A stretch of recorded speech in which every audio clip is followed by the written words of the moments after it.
যদি আয়তনের বিবেচনায় বাংলাদেশকে র্যাঙ্কিং করা হয়, এই বিবেচনায় দেখা যায় বাংলাদেশ আয়তনের দিক থেকে পৃথিবীর 94তম বৃহত্তম দেশ।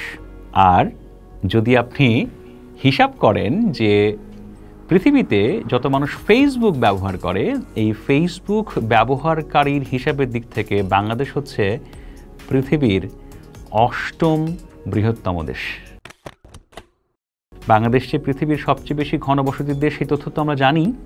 এই দুটি তথ্য আমাদেরকে একটা জিনিস পরিষ্কার করে দেয়, সেটি হচ্ছে যে বাংলাদেশে মানুষ আসলে এখন তাদের প্রতিদিনের অপরিহার্য একটা অনুষঙ্গ হিসেবে সোশ্যাল মিডিয়া তথা ফেসবুক ব্যবহার করে। এইমাত্র কয়েক বছর আগেও আমরা যে শহরে আছি, ঢাকা সিটি, এই ঢাকা সিটিকে বলা হতো সেকেন্ড লার্জেস্ট ফেসবুক সিটি। প্রথমে ছিল ব্যাংকক থাইল্যান্ডের, তারপরে ছিল ঢাকা, এবং গত 2-2.5 বছরে আমরা ব্যাংকককে পিছিয়ে ফেলে ঢাকা আসলে পরিণত হয়েছে বর্তমানে পৃথিবীর লার্জেস্ট ফেসবুক সিটি। আর জনসংখ্যার ঘনত্ব এবং ছোট আয়তনের হয়ে বেশি সংখ্যক ফেসবুক ব্যবহারকারীর দিক থেকে বাংলাদেশ আবার বিশ্বের 1 নাম্বার। বিশ্বের সবচেয়ে বেশি ফেসবুক ব্যবহার হয় ভারতে, প্রায় 40 কোটির মতো। ভারত তো অনেক বিশাল দেশ, অনেক বড় আয়তন। সেই তুলনায় যদি আমরা হিসেব করি জনসংখ্যার ঘনত্বের দিক থেকে, আমাদের দেশে কিন্তু সবচেয়ে বেশি মানুষ ফেসবুক ব্যবহার করেন। এখন কথা হচ্ছে ফেসবুক ব্যবহার করা খারাপ না ভালো, সেটা নিয়ে নানা ধরনের আপনার আলোচনা হতে পারে, নানা ধরনের তথ্যপাত্র নিয়ে বিচার বিশ্লেষণ হতে পারে। কিন্তু গুরুত্বপূর্ণ কথা হচ্ছে এই ফেসবুক আপনার আমার জীবনকে কিভাবে চেঞ্জ করে দিচ্ছে। ওকে, আমি ম্যাস কমিউনিকেশন অ্যান্ড জার্নালিজমের শিক্ষার্থী ছিলাম, এখন একটু পড়াই। তো এই পড়ানোর প্রেক্ষাপটে আমাদের একটা থিওরি ছিল ম্যাস মিডিয়াতে, যার নাম হচ্ছে মিডিয়া কনজামশন, অর্থাৎ মিডিয়া গ্রহণ। আমি যে বলি মিডিয়া খাওয়া। যেমন ধরেন আগে আমরা বিনোদনের জন্য মিডিয়া দেখতাম, সিনেমা দেখতে যেতাম, সিনেমা হলে যেতাম, ভিসিআরে সিনেমা দেখতাম, টেলিভিশনে নাটক দেখতাম, রেডিওতে গান শুনতাম, সিডি প্লেয়ারে গান শুনতাম, সিডি নিয়ে এসে সিনেমা দেখতাম। এগুলো হচ্ছে মিডিয়া কনজামশন। মিডিয়া কনজামশন ছিল হচ্ছে আপনি পত্রিকা পড়তেন, বই পড়তেন, তারপরে আপনার নানা ধরনের জার্নাল পড়তেন। এগুলো হচ্ছে মিডিয়া কনজামশন। তো এই মিডিয়া কনজামশন যে তত্ত্বটা, সেটা এখন বর্তমান সময়ে 2005-এ এসে একটু নামটা চেঞ্জ হয়েছে, যেটা আপনার সারা ওয়ার্ল্ড ওয়াইড অ্যাকাডেমিক্যালি আলোচনা হয়। তারা এখন বলে হচ্ছে মিডিয়া ডায়েট। এখন কথা হচ্ছে ফেসবুকের মাধ্যমে, সোশ্যাল মিডিয়ার মাধ্যমে আপনি আমি যে মিডিয়া ডায়েট প্রতিদিন গ্রহণ করি, ইজ ইট হেলদি? এটা কি স্বাস্থ্যকর? এটা কি কোনো না কোনোভাবে আপনার মনোজগৎকে দখল করে ফেলছে? এটা কি কোনো না কোনোভাবে আপনার মানসিক স্বাস্থ্যের উপরে প্রভাব ফেলছে? এটা কি কোনো না কোনোভাবে আপনার সৃজনশীলতা, কাজ করার সক্ষমতা, সেটাকে কমিয়ে দিচ্ছে? এটা কি ক্রমাগত আপনাকে অলসে পরিণত করছে কিনা? এসব বিষয় নিয়ে ব্যাপক গবেষণা চলছে ইউরোপে, আমেরিকায়, সাউথ এশিয়াতে তো বটেই, বাংলাদেশে তো আরও গুরুত্বপূর্ণভাবে। ফেসবুক আপনার আমার জীবনে একদমই খুবই বড়োভাবে প্রভাব বিস্তার করছে, এবং এই প্রভাব বিস্তারের অন্যতম একটা বড় জায়গা হচ্ছে মিডিয়ার কন্টেন্ট।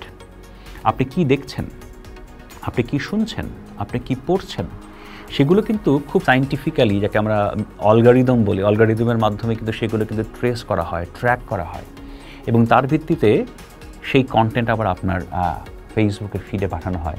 যেমন খুব ইন্টারেস্টিং, আপনারা খেয়াল করে দেখেন বর্তমানে সময়ে বাংলাদেশে একটা বেশ উন্মাদনা চলছিল। সেটা কি নিয়ে? সেটা হচ্ছে আপনার কেক নিয়ে। আপনি জানেন আগারগাঁয়ে একটা কেক পল্লী গড়ে উঠেছিল, এবং কেউ যদি ভুল করেও ওই কেকের বা কেক সংক্রান্ত একটা রিল দেখে ফেলেছেন, তার জীবন শেষ, তার জীবন তামা। তার মানে হচ্ছে ক্রমাগত একের পর এক ওই কেকের রিল আপনার কিন্তু ফেসবুক ফিডে, আপনার কিন্তু ইউটিউবের স্ক্রলিংয়ের জায়গায় কিন্তু থাম্বনেইলে কিন্তু চলে আসবে বা আসছে।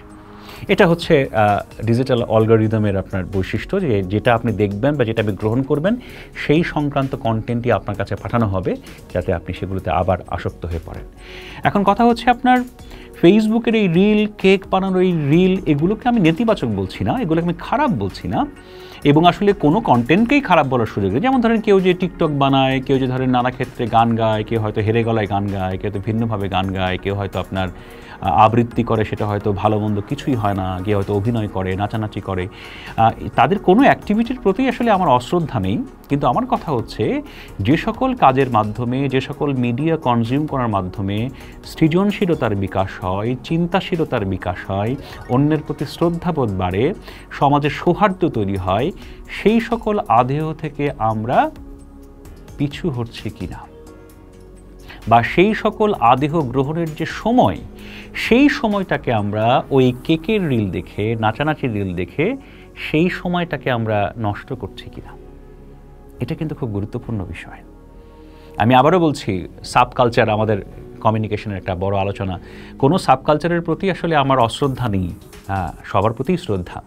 কিন্তু আপনাকে এগিয়ে যেতে হলে বিশ্ব সাহিত্য, বিশ্ব সভ্যতা, বিশ্ব রাজনীতির ইতিহাস, বিশ্ব সঙ্গীত, বিশ্ব শিল্পকলা, বা বিশ্ব দর্শন, বৈশ্বিক দর্শন, ধর্মতত্ত্ব, এই যে পড়াশোনাগুলো, এই যে আলোচনাগুলো, এগুলো যে বিভিন্ন মিডিয়া কন্টেন্টের মাধ্যমে আপনি গ্রহণ করতেন, নিজেকে সমৃদ্ধ করতেন,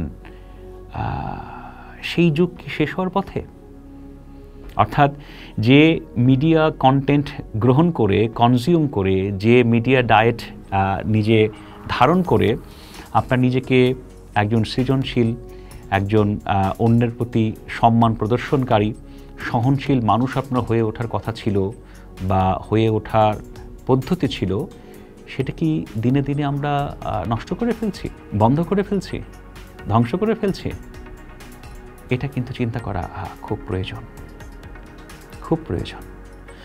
দেখুন, আমি আসলে সোশ্যাল মিডিয়ার অন্যান্য যে কন্টেন্ট যেগুলো তৈরি হয় তার প্রতি অশ্রদ্ধাশীল নই, কিন্তু আমি ব্যক্তিগতভাবে মনে করি আমরা যারা বড় হচ্ছি বা বড় হয়েছি বা বাচ্চা কাচ্চাদের লালন পালন করছি, তাদের একটু সতর্ক হওয়া প্রয়োজন যে তাদের অ্যাডোলেসেন্সরা, শিশুরা, কিশোররা, যুবকরা তারা আসলে কোন ধরনের কন্টেন্টের প্রতি আকৃষ্ট হয়ে পড়ছেন, অনেক ক্ষেত্রে নেশাগ্রস্ত হয়ে পড়ছেন। সেই বিষয়গুলো সম্পর্কে আমাদের সচেতন থাকা প্রয়োজন। ইভেন বড় হয়ে যাওয়ার পর, আমি বলতে পারি আমিও হয়তো নেশাগ্রস্ত কোনো একটা দিক থেকে, সেটা হয়তো আমার ক্ষতি করছে। এই যে নেশাগ্রস্ত হয়ে যাওয়ার বিষয়টা, এই বিষয়টা আইডেন্টিফাই করা, শনাক্ত করা এবং সে বিষয়ে ব্যবস্থা নেওয়া, এটা কিন্তু খুব প্রয়োজন। This is the high time. এবং এটা যদি আমরা না করতে পারি, বিশ্বাস করেন, এই যন্ত্রটা হয়তো আপনাকে আমাকে অলরেডি গিলে খেয়েছে, সোশ্যাল মিডিয়া প্ল্যাটফর্ম হয়তো আগামীতে আরও এমনভাবে গিলে খাবে যাতে মানুষের স্বাভাবিক বুদ্ধিবৃত্তিক বিকাশ, সৃজনশীলতা, ইভেন এর পরবর্তীতে সহনশীলতা, অন্যের প্রতি শ্রদ্ধাবোধ এবং একটি সুন্দর সমাজ গঠন করার যে প্রক্রিয়া, সেই প্রক্রিয়াটা আসলে ভেস্তে যেতে পারে, ধ্বংস হয়ে যেতে পারে এবং আমাদের বিপর্যয়টা খুব দ্রুত ডেকে আনতে পারে। তো আমি বলবো যে আমাদের মিডিয়া ডায়েট সম্পর্কে, মিডিয়া কনজামশন সম্পর্কে আমাদের সতর্ক হওয়া প্রয়োজন এবং এক্ষেত্রে সম্ভব হলে আমাদের সেই সকল মিডিয়া ডায়েটের ক্ষেত্রে মনোযোগী হওয়া প্রয়োজন যেগুলো আমাদের সৃজনশীলতা, সহিষ্ণুতা এবং অন্যের প্রতি সহমর্মিতা ও শ্রদ্ধাবোধ বাড়ায়। পোস্ট দেখুন, ভাবুন, করুন, থাকুন পোস্টের সাথে।